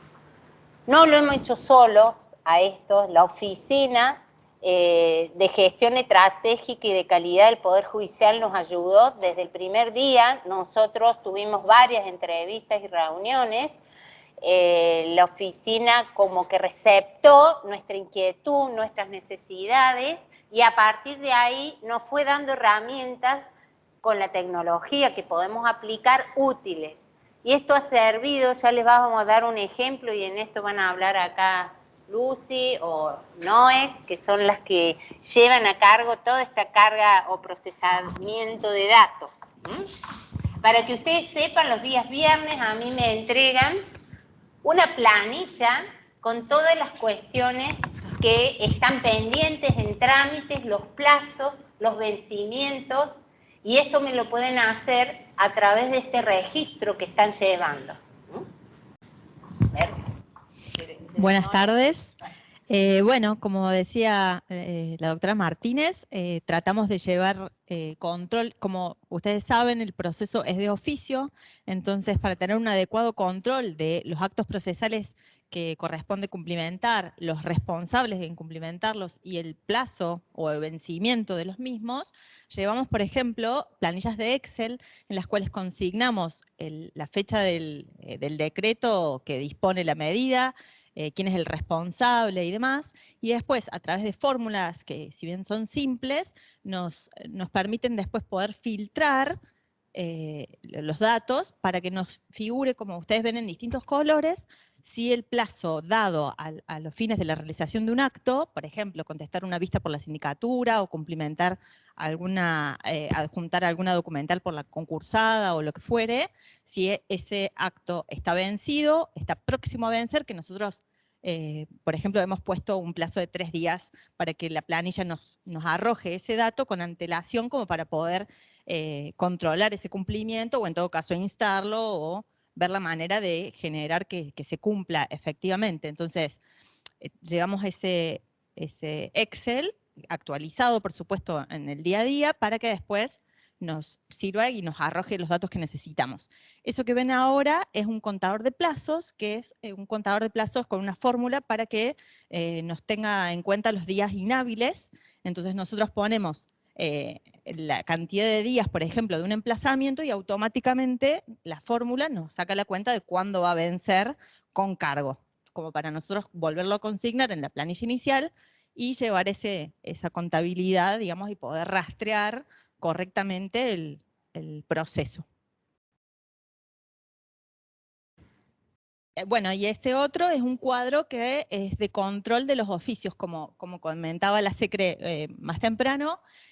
Controlamos, hacemos el seguimiento de los oficios, por ejemplo, de las medidas de inhibición o demás medidas que el tribunal le comunica a registros bien de nuestra provincia o de otras provincias. Entonces hacemos el seguimiento de las fechas de presentación, de diligenciamiento efectivo, de si hay respuesta o no, si hay una cuestión temporal o de algún requisito que la provincia en cuestión, supongamos, imponga por sobre los requisitos de otras provincias, etc. Entonces con eso también hacemos ese seguimiento, todo lo cual se vuelca después en, como decía la juez, un informe semanal que le entregamos a ella para que tenga un control más adecuado en relación a cada uno de los temas que se están tratando.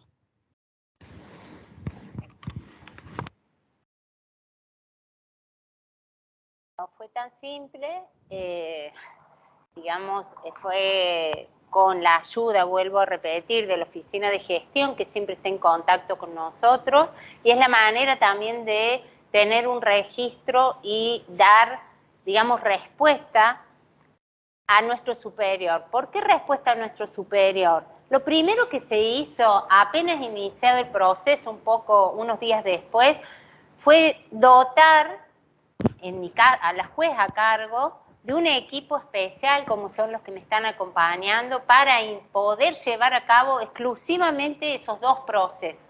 Es decir, yo tengo un juzgado civil, comercial, de ejecución fiscal y particular, con una dotación de 2 secretarios, un PRO y 9 empleados. Y me han incorporado dentro de, digamos, no es un juzgado, es el mismo juzgado, es decir, juzgado sexta, con esta dotación de personal y funcionarios específicos para llevar estas dos causas. ¿Qué ventajas tiene? No solamente contar con la ayuda y la capacitación específica de ellos, por eso también este seminario. Yo al Tribunal Superior le dije, como en Río Cuarto, no tenemos la especialidad, es la oportunidad para estas personas que me acompañan durante todo este tránsito de que ellos puedan capitalizar esta experiencia y capacitarse. Entonces yo asumí este compromiso, lo hice a través de la facultad porque también creo que es un elemento positivo para poder transmitirlo, pero para que el equipo también vaya capacitándose sobre esta temática que no la veían todos los días. Es decir, nosotros la materia concursal es una materia excepcional dentro de un juzgado civil. No solamente la dotación de personal, sino lo más importante, un espacio físico. Yo tengo 2 juzgados físicos, uno el civil y el otro la oficina concursal. La foto que les mostrábamos de poder receptar audiencias con espacios físicos acordes, poder incorporar el volumen de documental y papel que hubo que receptar, tenemos espacio, es decir, eso es muy importante para las condiciones óptimas para poder llevar a cabo esta tarea. Bueno, las herramientas de organización, y estas herramientas las tenemos no solo por la tecnología, sino por las pautas que nos da la Oficina de Gestión. La trazabilidad, me gustaría que ahora comenten un poquito cuáles son las decisiones que hemos tomado hasta ahora, importantes y en número complejo, que han merecido esta trazabilidad o control, porque no todas las decisiones que vamos tomando en el proceso tienen este registro, es decir, solamente aquellas que merecen por su volumen un seguimiento, tanto por vencimiento como, por ejemplo, lo que dijo del oficio. Yo libro 50 oficios y cuando sé si me están contestando o no me están contestando. ¿Querés hablar, Lula, vos? A ver.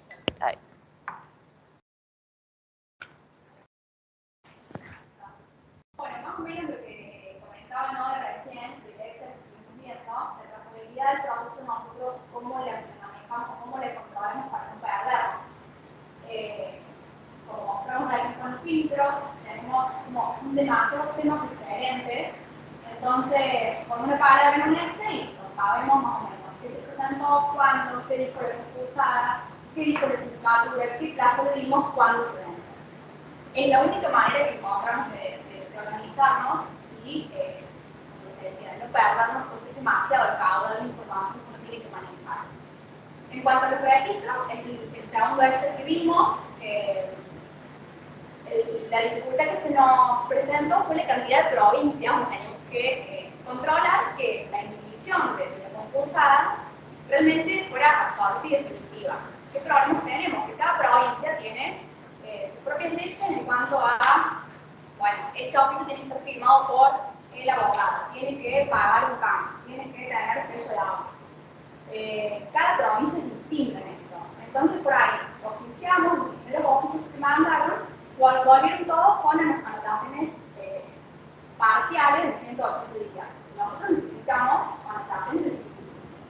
Entonces, bueno, también no perderse en eso, la cantidad de provincias, Chaco, La Pampa, Córdoba, Santa Fe, Buenos Aires, no sé, la cantidad de inmuebles que tuvimos que anotar en el oficio, es como bastante consecuencia, caudal.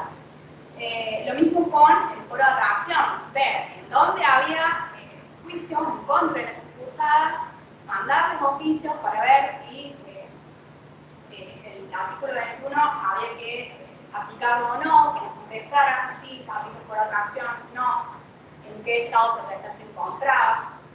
Lo mismo en las medidas cautelares. Tenemos muchísimos juicios que radican en Buenos Aires, por ejemplo, donde hay medidas cautelares importantes, anotadas en contra del concursado, que bueno, requieren un control bastante como minucioso, y más que nada por los montos que se manejan.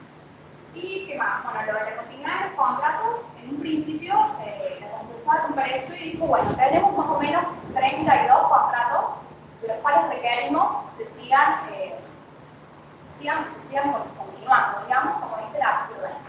Entonces también hicimos contra Excel, en donde hicimos las 32 empresas con las cuales la concursada quería mantener estos contratos, y así, bueno, también contratos de seguro, de pasón, de suministro, de almacenaje, en donde también las listas de sindicatura, que dice la concursada, me falta información, me falta esto, me falta lo otro, me falta la póliza, el contrato. Bueno, también hacemos un Excel para poder controlar todo esto, porque si no... Aclaro algunas cuestiones relativas con la continuidad de contratos o autorizaciones dentro del marco del artículo 16, que va a haber muchas hasta llegar a la homologación, que hay muchas cuestiones que por su complejidad la estamos tramitando en un expediente separado. Eso a nosotros nos permite tener una visualización de todo el caso y no perdido en el universo de ese expediente, y un tratamiento diferenciado. Por eso, dentro de la causa principal, no sé cuál es el término técnico en el SAC, cómo es conexo, cómo le ponen anexo, exacto, al principal. Es como incide. Bueno, coméntenle un poquito cómo los compartimos a estos registros, que sería la última parte. Bueno, a tal fin usamos varias herramientas, es decir, nosotros más allá de las comunicaciones por el correo interno, por el mail interno, también tenemos agendas compartidas, es decir, un calendario en el que hacemos carga del acto o del vencimiento o lo que fuere, que le aparece, digamos, una alerta a cada uno de los miembros del equipo. También tenemos un archivo de Google Drive, que para cada tema le damos acceso a distintas partes, sea concursada, sindicatura y demás, Word con hipervínculos para que remitan, para que no nos quede tan pesado el archivo y entonces se redirija directamente, una carpeta a compartir en la que tenemos los decretos modelo, por decirlo de algún modo, que luego, por supuesto, se perfeccionan para el caso concreto, pero tenemos como ciertos criterios y plantillas para utilizar para que sea el trabajo un poco más ágil. Bueno, esto también es la idea, el día de mañana o cuando esto culmine, con todos estos registros, poder elaborar un protocolo hay subido en el portal, en la página del Poder Judicial, protocolo de gestión, o de buena gestión en algunos procesos.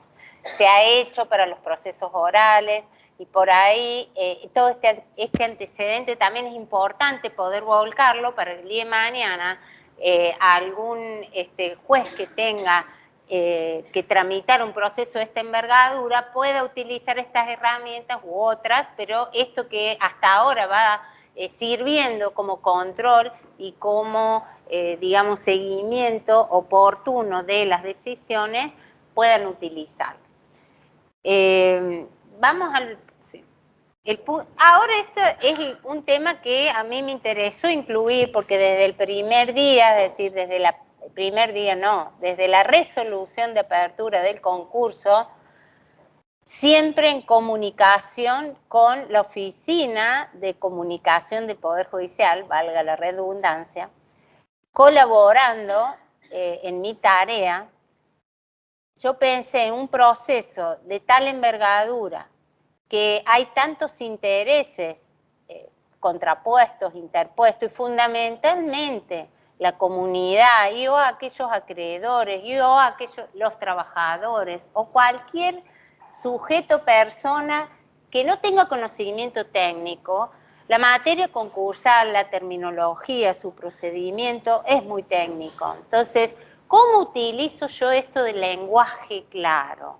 Y el lenguaje claro hoy, nosotros ahí le hemos puesto mucho material porque el centro de capacitación nos está capacitando y da cursos en línea, también ustedes pueden acceder, sobre esto del lenguaje claro, porque no solamente utilizarlo el juez en su resolución, sino el abogado y cualquier operador jurídico. No vamos a salir, insisto, del tecnicismo de etapas, o yo no puedo decir en otra manera el periodo de exclusividad, es periodo de exclusividad, pero sí puedo utilizar un lenguaje claro para que una persona que no conozca o no puede interpretar este concepto, sí decirlo, en qué etapa está del proceso, qué significa, qué es trascendental, etcétera, etcétera.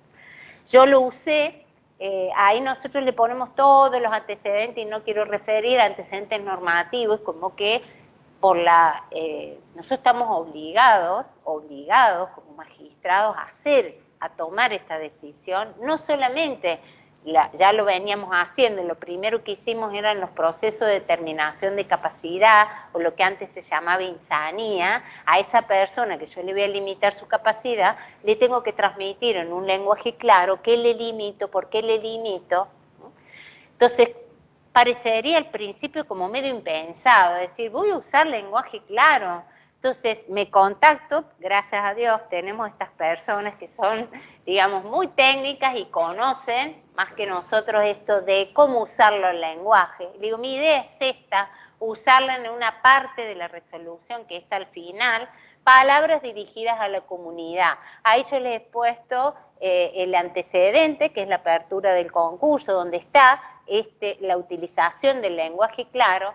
En el resto de las decisiones, hay muchas decisiones, si bien no hay un párrafo que diga el lenguaje a la comunidad, porque es una cuestión particular, por ejemplo, la que hablábamos de continuidad de contratos, pero sí los fundamentos de las resoluciones tienen párrafos o textos claros que identifican cuáles son los fundamentos o estos principios rectores que nosotros hemos tomado para tomar esta decisión. Fundamentalmente estamos refiriéndonos a contratos que se refieren a la actividad específica de esa empresa y por qué la importancia de continuarlo y bajo qué condición. Y la finalidad, como les puse ahí, es facilitar la comprensión de resoluciones y demás documentos judiciales por parte de los justiciables, grupos vulnerables y ciudadanía en general. Bueno, las herramientas, la capacitación, ahí tienen todos los elementos, es decir, le hemos puesto mucho material para que ustedes puedan informarse. ¿Qué sería el lenguaje claro y una resolución en formato sencillo?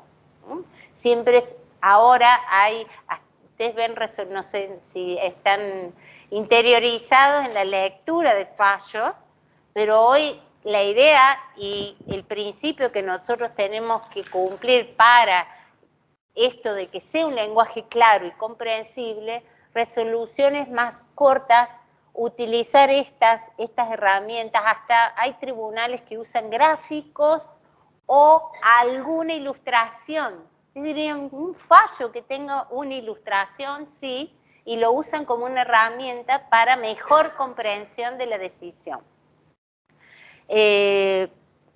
Bueno, ahí nosotros ponemos esto que no es solo, es un deber que tiene el Poder Judicial, por ende, los jueces, que dictamos resoluciones. Todavía nuestras resoluciones son escritas, no son resoluciones orales, por más que se use la oralidad para la recepción de audiencia, las decisiones son por escrita, utilizar esto del lenguaje claro.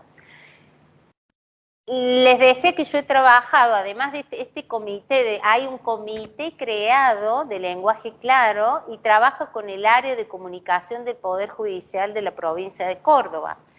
Da pautas, herramientas para que los jueces podamos, además de la capacitación, en un caso puntual decir, bueno, este sería el lenguaje claro o apropiado para transmitir. La resolución con párrafos del lenguaje claro, ahí le hemos puesto los ejemplos de las resoluciones que hemos dictado. Esto del lenguaje claro no es algo cerrado. Por ejemplo, acá van a ver en la resolución de apertura, en el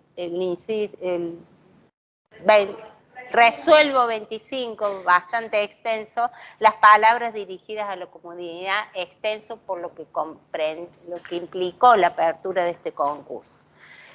Luego lo hemos utilizado, insisto, en estas resoluciones y a futuro, lo vamos a seguir usando en instancias donde yo considero cruciales o trascendentales.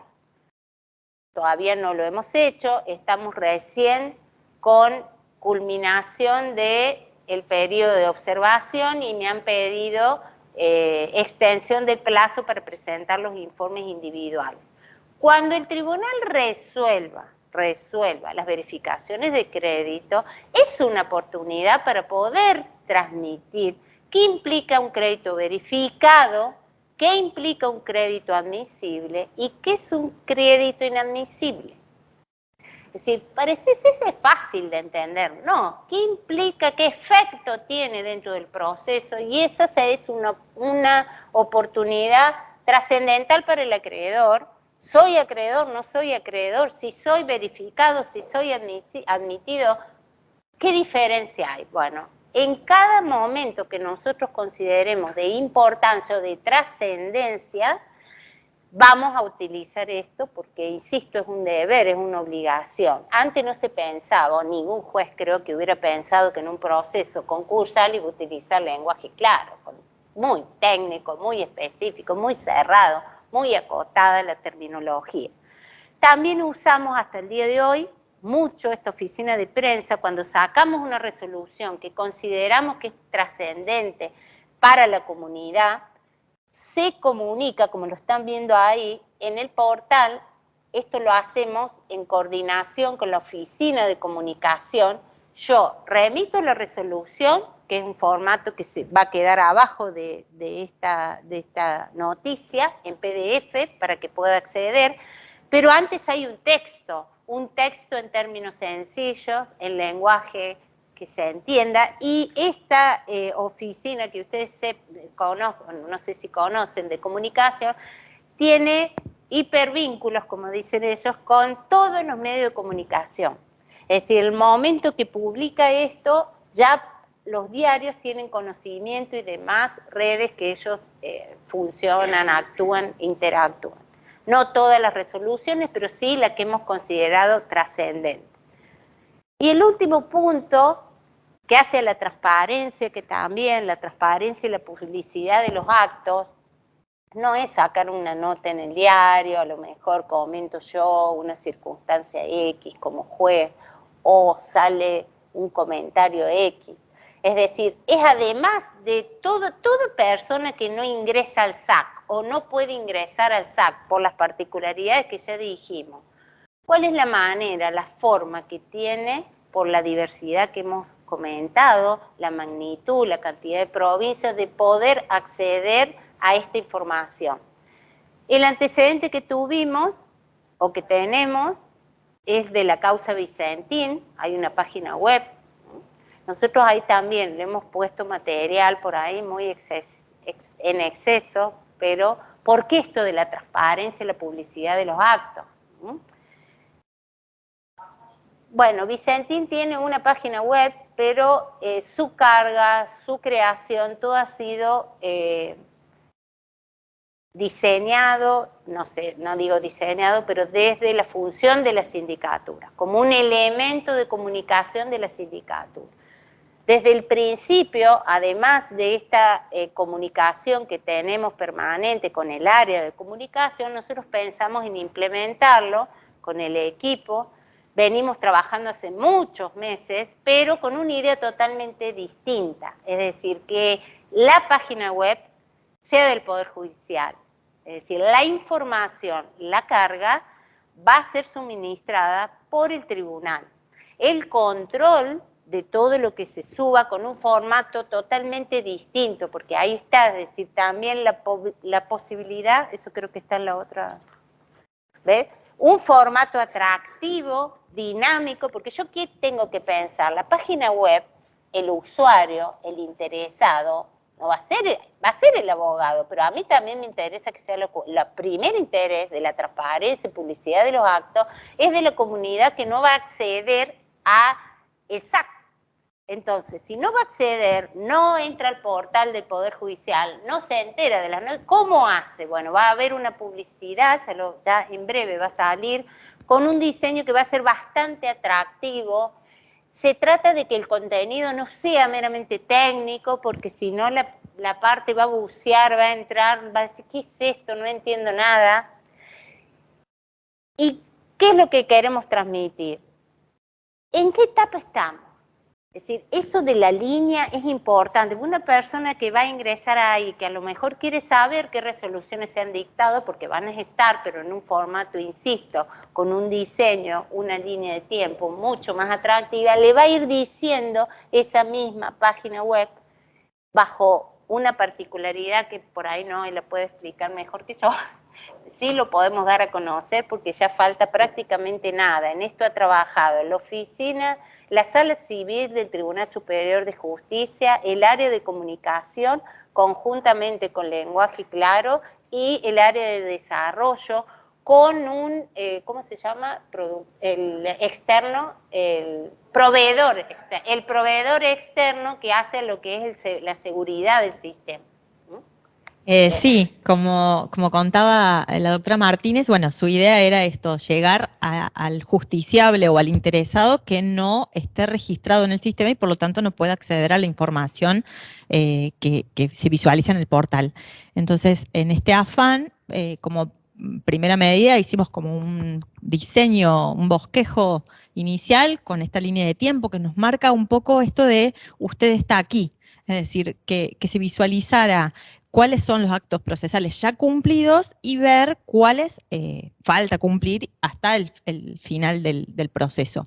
Entonces, bueno, se fue trabajando en el diseño, en el contenido, el criterio, claro, no podemos mostrar, exacto, no podemos mostrar lo que va a salir efectivamente, pero sí dar una idea. Vamos a agregar, además de la publicidad que va a hacer el Poder Judicial, porque nos están capacitando nosotros en la carga y en el buen funcionamiento, esto va a ser una experiencia piloto, solo para estos dos procesos, y la idea es que luego cualquier juez en un proceso de una envergadura como esta, o que quiera también utilizar esta página, lo pueda hacer, pero ahora va a ser piloto para estos dos procesos. Nosotros en este módulo le vamos a poner el link de acceso para que ustedes puedan ir siguiendo la página. Creemos que en breve, porque ya nos capacitaron la semana pasada, hicimos la prueba de carga, etcétera, así que eso también exige de parte del tribunal, porque se tiene que tener gente que cargue, y sí, por supuesto, pero hay que tener una dinámica, así como está cargando esas planillas que hablábamos de registro de Excel, esa misma dinámica para ir transmitiendo estas decisiones y este lugar de decir, bueno, yo acreedor, ¿dónde estoy? ¿Soy acreedor, no soy acreedor? ¿Cuánto falta para el acuerdo? ¿Cuánto?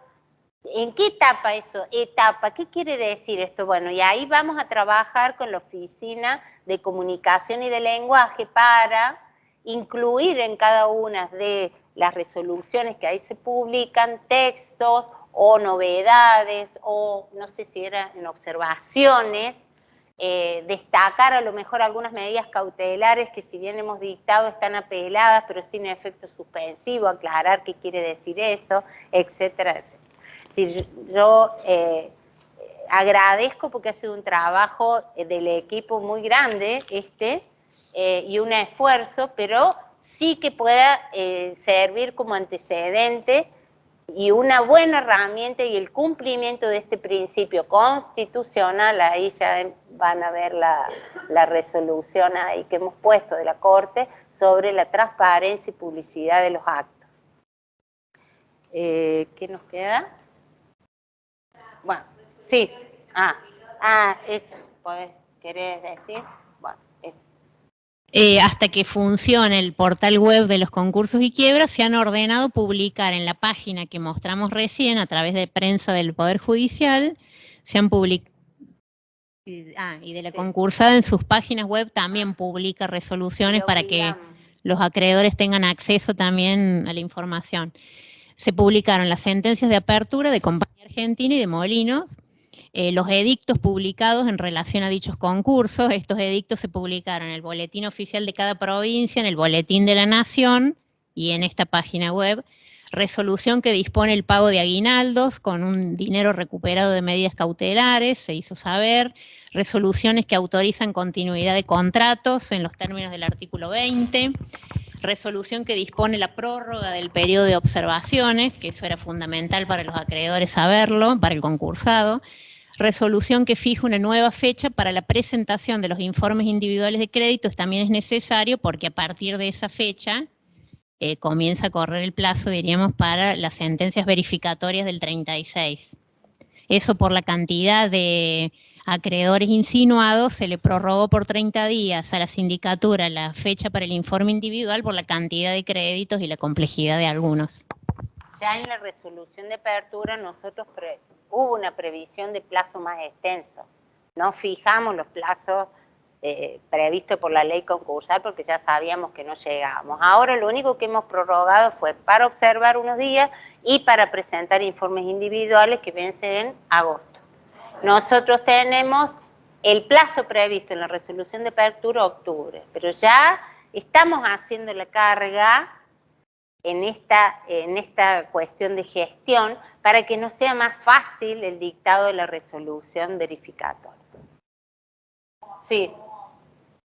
¿Cómo?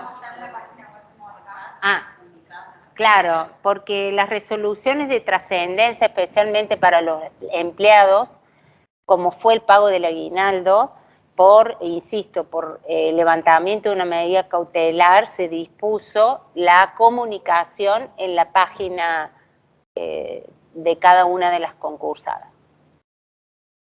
¿No puede? El video. Bueno.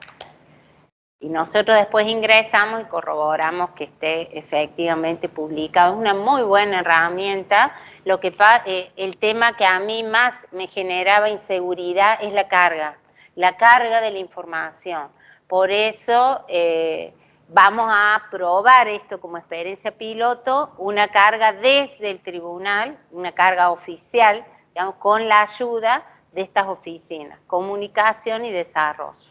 Por supuesto que esto ha implicado una inversión, porque desde el punto de vista yo no soy técnico, pero la parte informática, todo lo que es, no sé, el proveedor tiene que hacer toda una, no sé bien cómo se denomina eso, no es la que ha estado más en contacto. Sí, no, yo tampoco soy muy tecnológica, pero sí nos han manifestado el tema de la plataforma, las pautas del Tribunal Superior de Justicia del Poder Judicial para seguir una línea con todas las publicaciones que se hacen en relación a todos los temas que transparenta el Poder Judicial.